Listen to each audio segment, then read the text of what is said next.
Hello everyone, welcome to my YouTube channel Paradise classes 0786 पर। जैसा कि पिछली क्लास में हमने पढ़ा था डायरेक्ट इनडायरेक्ट के बारे में। दो रूल पढ़े हैं हमने डायरेक्ट इनडायरेक्ट में। एक पहला रूल ये पढ़ा है कि SON रूल क्या होता है। दूसरा रूल हमने टेंस चेंजिंग रूल पढ़ा है। उसी में आगे आज हम डिस्कस करने वाले हैं। अगर आपने पिछला वीडियो नहीं देखा है तो पहले आप पिछला वीडियो देखिए, तभी ये क्लास आपको समझ में आने वाली है और आगे और आप बेहतर परफॉर्मेंस कर पाएंगे। इसीलिए बेहतर यही है कि आप क्या करें, आप पहले शुरू से क्लासेस देखें, तब जा कर के ये क्लास आपको समझ में आएगी। तो हम लोग टेंस चेंजिंग रूल के बारे में पढ़ रहे थे। उसी के आगे एक एग्जांपल से हम टेंस चेंजिंग रूल समझाते हैं आपको। तो टेंस चेंजिंग रूल क्या पढ़ना है हम सबको? टेंस चेंजिंग रूल क्या पढ़ेंगे? Tense changing rule direct and indirect में। डायरेक्ट एंड इनडायरेक्ट में कहाँ पर? डायरेक्ट और इनडायरेक्ट में। ठीक है, टेंस चेंजिंग रूल डायरेक्ट और इनडायरेक्ट में। तो इस पे देखिए, अगर प्रेजेंट इंडिफिनिट टेंस है, शुरू से शुरू करते हैं। प्रेजेंट इंडिफिनिट टेंस है, क्या है? प्रेजेंट इंडिफिनिट टेंस है।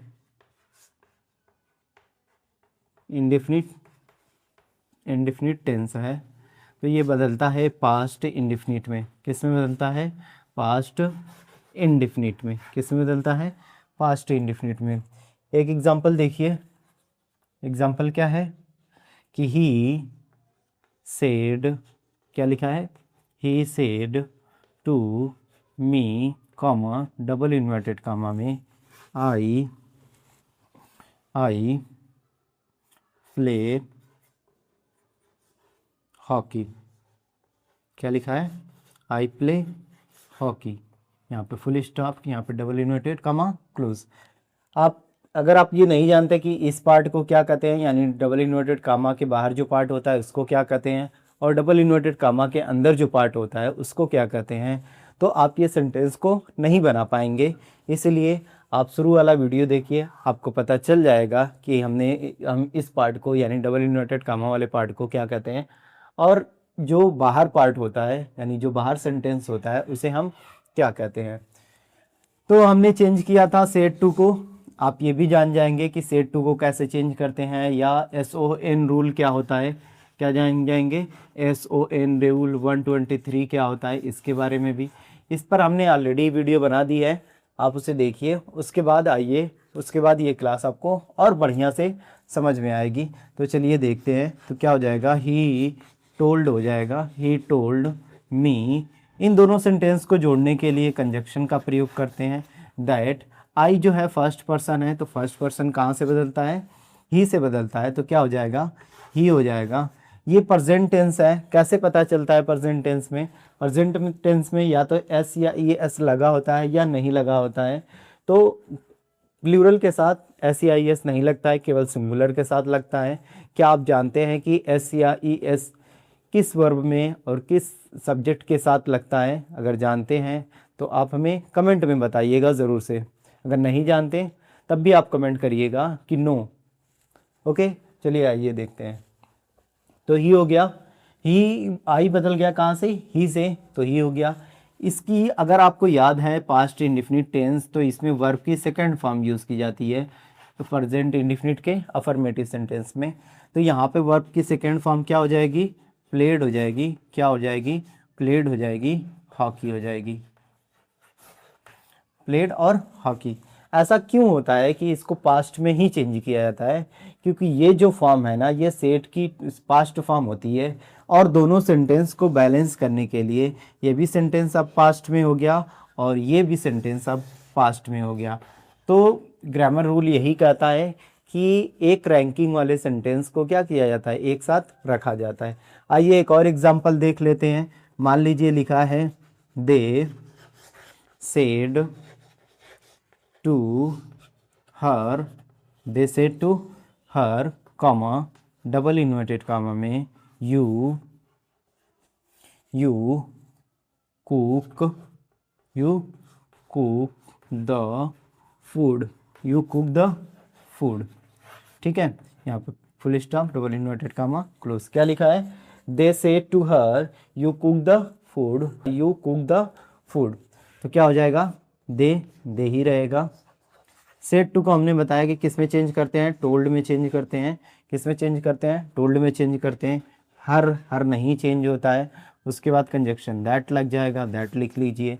ये सेकंड पर्सन है। अब सेकंड पर्सन कहाँ से चेंज होता है? ऑब्जेक्ट से। ऑब्जेक्ट में क्या दिया है? हर दिया है। हर ये किसकी फॉर्म है? हर फॉर्म है आपके सी की ये ऑब्जेक्टिव फॉर्म है। तो हमें इस सी का सब्जेक्टिव फॉर्म लिखना होगा, सॉरी हर का सब्जेक्टिव फॉर्म लिखना होगा। तो हर का सब्जेक्टिव फॉर्म क्या होता है? सी होता है। सी हो गया।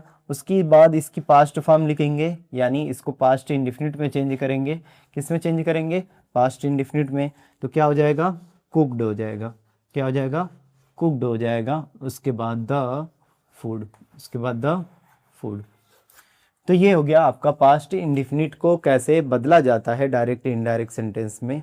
ये आपका 2 एग्जाम्पल हो गया, देख लीजिए। He said to her comma double inverted comma में यू कुक द फूड। उसके बाद दे सेड टू को किस में चेंज कर दिया जाता है? टोल्ड में चेंज कर दिया जाता है। सेड टू को चेंज किया जाता है। कुछ बच्चे क्या करते हैं, टू को नहीं हटाते हैं, टू भी यहाँ लिख देते हैं। तो ऐसा नहीं, सेड टू को पूरा चेंज किया जाता है। सेड टू टोल्ड में हो गया। उसके बाद हर बचा हर लिख लीजिए। डबल इन्वर्टेड कामा को हटा दिया जाता है, उसकी जगह कंजक्शन लगा लेते हैं। उसकी जगह क्या करते हैं? उसकी जगह कंजक्शन लगा लेते हैं। डबल इन्वर्टेड कामा को हटाकर कंजक्शन लगाते हैं, दैट। उसके बाद पर्सन चेंजिंग करते हैं। पर्सन चेंजिंग भी हमने पढ़ाया हुआ है पिछले वीडियो में, आप पर्सन चेंजिंग भी देख सकते हैं। यू सेकंड पर्सन है, ऑब्जेक्ट से बदलता है। और हर क्या है? सी का ऑब्जेक्टिव केस है। क्या है? ऑब्जेक्टिव केस है। तो हर का सब्जेक्टिव केस क्या हो जाएगा? सी हो जाएगा। सी कुक्ड वर्ब की सेकंड फॉर्म हो गई, और द फूड। इस प्रकार से ये आपका पास्ट इंडेफिनिट पूरा हो गया। आइए उसके बाद देखिए past continuous, sorry present continuous. क्या? प्रेजेंट कॉन्टिन्यूअस किस में चेंज होता है? प्रेजेंट कॉन्टिन्यूअस चेंज होता है पास्ट कॉन्टिन्यूअस में। किस में चेंज होता है? पास्ट कॉन्टिन्यूअस में। अगर आपको प्रेजेंट कॉन्टिन्यूअस की हेल्पिंग वर्ब याद हो तो क्या होती है? Is, am, are plus verb की फोर्थ फॉर्म। अगर ये चीज़ मिल जाती है आपको, इज एम आर में से कोई एक, और उसके बाद वर्ब की फोर्थ फॉर्म मिलती है, तो आप जान जाइए कि वो प्रेजेंट कॉन्टिन्यूअस टेंस है। ये किस में बदलता है? सॉरी, ये किस में बदलता है? ये पास्ट कॉन्टिन्यूअस में बदलता है। यानी इज एम आर रहेगा तो किस में चेंज हो जाएगा? वाज एंड वर्ब में चेंज हो जाएगा। किस में चेंज हो जाएगा? वाज और वर्ब में, प्लस वर्ब की फोर्थ फॉर्म ही लगती है इसमें भी। ठीक है, तो इस प्रकार से इज एम आर रहेगा तो वाज वर्ब में चेंज हो जाएगा, बाकी मेन वर्ब नहीं चेंज होगी। आइए एक एग्जांपल से देखते हैं इसको। एग्जांपल से मान लीजिए लिखा है कि I said comma double inverted comma में ही इज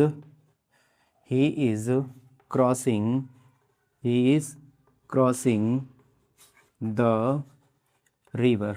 क्या लिखा है? He is crossing the river. तो क्या हो गया?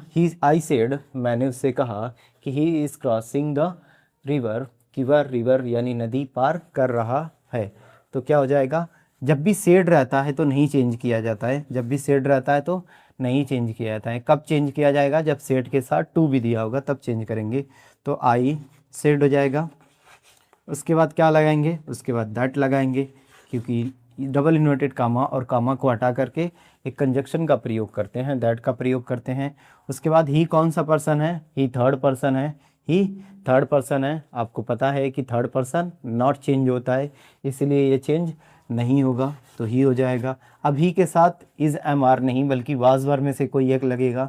तो ही सिंगुलर है तो इसके साथ क्या लग जाएगा? ही वाज लग जाएगा। फिर क्रॉसिंग हो जाएगा, क्रॉसिंग द रिवर।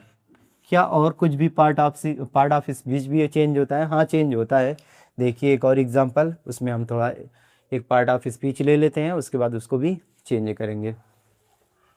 जैसे we said to them, we said to them, we said to them, comma double inverted comma में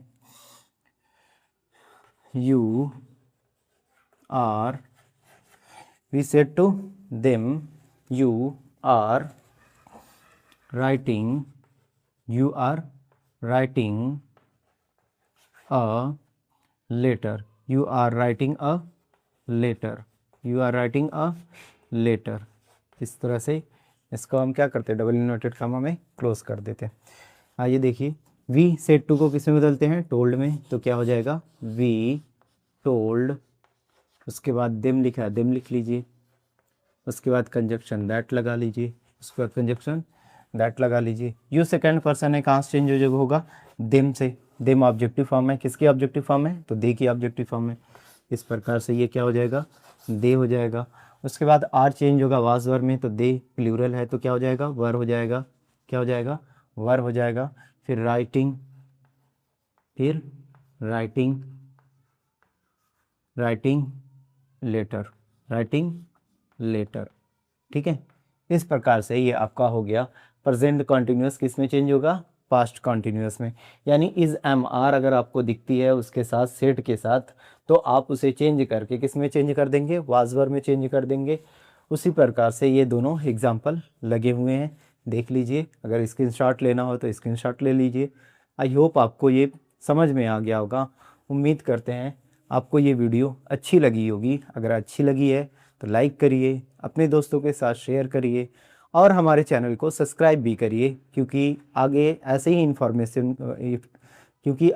ऐसे ही इंफॉर्मेटिव वीडियो आपके लिए हम लेकर के आते रहेंगे। और ये आपके लिए होमवर्क है, इसको कमेंट में आप लगा करके बताइएगा कि ये